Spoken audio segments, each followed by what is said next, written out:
が今夜出会った大阪の街で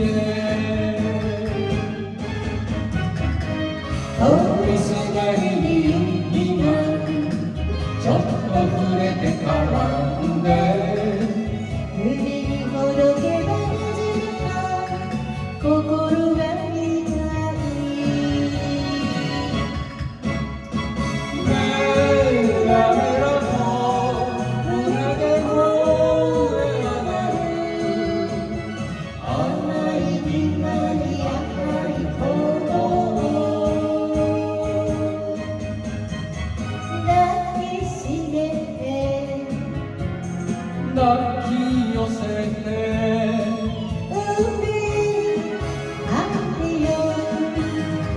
一夜の夢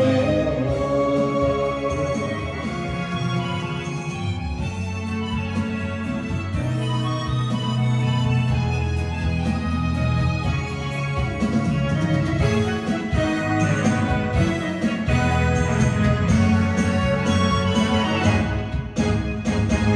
恋に疲れたふりして